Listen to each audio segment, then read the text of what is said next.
그때에 헤롯 왕이 손을 들어 교회 중에서 몇 사람을 해하려 하여 요한의 형제 야고보를 칼로 죽이니 유대인들이 이 일을 기뻐하는 것을 보고 베드로도 잡으려 할세.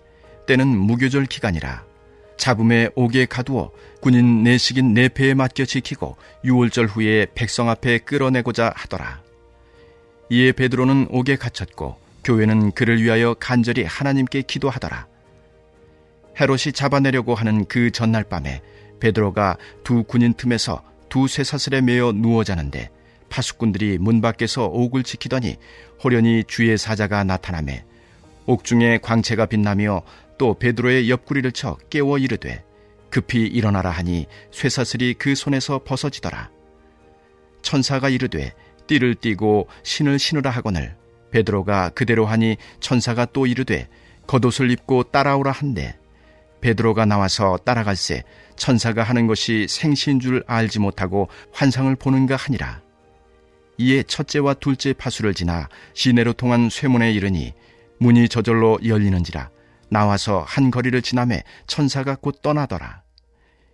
이에 베드로가 정신이 들어 이르되 내가 이제야 참으로 주께서 그의 천사를 보내어 나를 헤롯의 손과 유대 백성의 모든 기대에서 벗어나게 하신 줄 알겠노라 하여 깨닫고 마가라 하는 요한의 어머니 마리아의 집에 가니 여러 사람이 거기에 모여 기도하고 있더라. 사랑하는 전주안디옥교회 성도 여러분, 오늘도 함께 말씀을 나누는 이 시간을 통해서 우리의 영을 정결케 하시며 부유케 하시는 하늘에서 내리는 양식을 함께 먹고 마시기 원합니다. 오늘 큐티 본문을 보니 헤롯 왕이 로마 황제로부터 부여받은 권력을 교회를 박해하고 예수의 제자들을 죽이는 데 사용하고 있습니다. 어째서 헤롯 왕은 교회를 박해하고 특히 예수를 그리스도라 앞장서서 전하는 제자들을 죽이려는 것입니까? 오늘 본문에 등장하는 헤롯은 헤롯 대왕의 손자인 헤롯 아그리파 1세라고 합니다. 유대로부터 사마리아 지역에 이르기까지 정해진 지역을 다스리는 분봉 왕이었습니다. 그런 헤롯은 정치적 기반이 약한 상태였기 때문에 자신이 관리하는 지역에 거주하는 유대인들의 민심을 얻어낼 필요가 있었죠.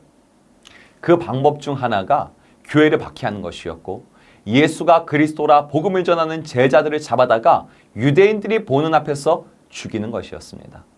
그래서 오늘 본문 2절의 기록과 같이 헤롯 왕은 요한의 형제인 야고보를 칼로 처형한 것입니다.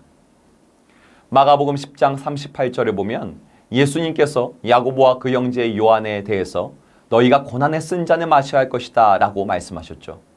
그 예언의 말씀대로 예수님이 십자가에 달린 지 10년이 지난 시점에서 야고보는 정치적 야욕을 품은 헤롯 왕에 의해 순교를 당하게 되는 것입니다. 야고보는 복음의 귀한 도구로 영광스러운 순교를 맞이하는 것이며 반대로 헤롯 왕은 멸망의 도구로 그렇게 사용받고 있는 것입니다. 이어지는 본문 3절에 보니 헤롯은 자신이 야고보를 죽이자 유대 사람들이 기뻐한 것을 봅니다. 이에 헤롯은 예수의 수제자이자 초대교회 수장에 해당하는 베드로를 잡아서 죽이면 유대인들이 더욱 큰 지지를 자신에게 줄 것이라는 헛된 기대감에 사로잡힙니다. 그래서 헤롯 왕은 의도적으로 유대인들이 예루살렘에 가장 많이 모여드는 무교절의 시기에 맞춰서 베드로를 체포합니다. 나 헤롯이야말로 너희 유대인들의 욕구를 헤아릴 줄 아는 진정한 너희 왕이 아니냐. 그러니 나를 왕으로 섬겨라. 헤롯은 자신에게 주어진 권력을 오직 자신만을 높이는 데 위해서 사용하고 있습니다. 그렇다면 그런 헤롯 왕을 바라보는 유대인들은 어떻습니까? 복음을 거부하는 유대인들은 베드로의 체포 소식에 기뻐합니다. 곧 무교절이 끝나면 베드로 역시 앞서 처형당한 야고보처럼 그렇게 처형당할 것이라는 기대감에 차서 하나님이 제정한 무교절의 기간을 유대인들은 그렇게 보내고 있습니다. 그야말로 비열한 탐욕스러운 왕과 무지한 백성들의 조합이라고 할 수 있죠.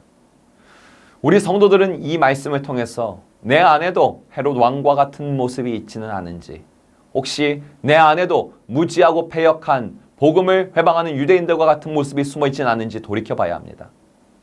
하나님이 여러분들에게 부여해 주신 권위, 권력, 능력들이 있다는 것입니다.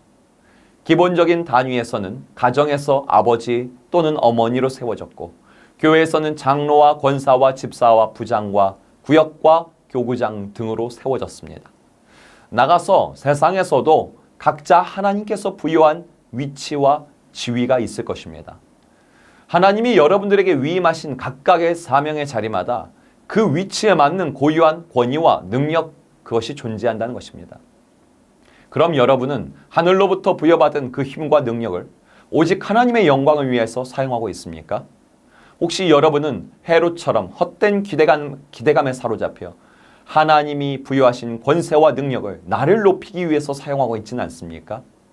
혹시 여러분은 헤롯 왕의 권력 남용을 바라보며 가슴을 치며 중보하기보다는 복음을 박해하는 헤롯을 동조하고 기뻐하며 복음 전파를 회방했던 무지한 유대인들과 같이 헛된 것을 기대하고 있지는 않습니까? 뿐만 아니라 우리는 각자에게 한시적으로 주어진 돈과 건강과 시간과 젊음을 어떻게 사용하고 있는지 돌아봐야 한다는 것이죠. 이 말씀을 묵상하면 할수록 헤롯 왕 그리고 무지한 유대인들 그 모습이 내 안에도 존재하고 있음을 깨닫게 됩니다. 그러나 신실하신 하나님께서는 기도하는 자들을 준비시키십니다. 기도하는 자들을 통해서 복음 전파의 역사를 계속적으로 진행시키시고 계심을 이어지는 말씀을 통해서 확인할 수가 있습니다. 오늘 본문 말씀 5절을 보시면은 헤롯과 유대인들에 의해 베드로는 감옥에 갇혔으나 교회는 갇힌 베드로를 위해서 간절하게 기도하고 있다고 기록하고 있습니다. 이처럼 성령께서는 복음을 믿고 복음을 전하기 원하는 성도들의 마음에 기도의 영을 부으십니다. 성도들의 심령에 중보의 마음을 부으시고 불을 지르십니다. 할렐루야. 헛된 탐욕에 사로잡힌 헤롯 왕과 복음을 회방하는 유대인들은 오늘날에도 우리 주변 그리고 세계 곳곳에 존재합니다. 그러나 그 무지하고 악한 세력들을 부끄럽게 하시고 무력화하기 위해서 하나님은 성도들의 기도를 사용하십니다. 복음의 역사를 펼치시는 성령께서는 성도들의 심령에 불을 지르십니다. 그 결과 헛되고 탐욕스러운 기대를 품고 있는 헤롯 왕과 유대인들이 보게 되는 게 뭡니까? 베드로가 모든 묶임에서 자유하게 되는 것을 보게 됩니다. 오늘 본문 11절을 보니 승리의 역사가 아주 멋지게 기록되어 있습니다. 이에 베드로가 정신이 들어 이르되 내가 이제야 참으로 주께서 그 천사를 보내어 나를 헤롯의 손과 유대 백성의 모든 기대에서 벗어나게 하신 줄을 알겠노라 하여. 아멘. 헤롯의 손과 유대 백성들의 모든 헛된 기대에서 벗어나게 하신 하나님, 너무도 멋지지 않습니까, 여러분? 베드로를 묶고 있던 쇠사슬도, 베드로와 함께 감옥 안에서 잠을 자고 있던 2명의 군인들도, 또한 그 감옥 전체를 삼엄하게 경비하고 있던 파수꾼들도 그 어떤 것도 베드로가 다시 복음을 전하기 위해서 자유함을 얻게 되는 것을 막을 수가 없었습니다.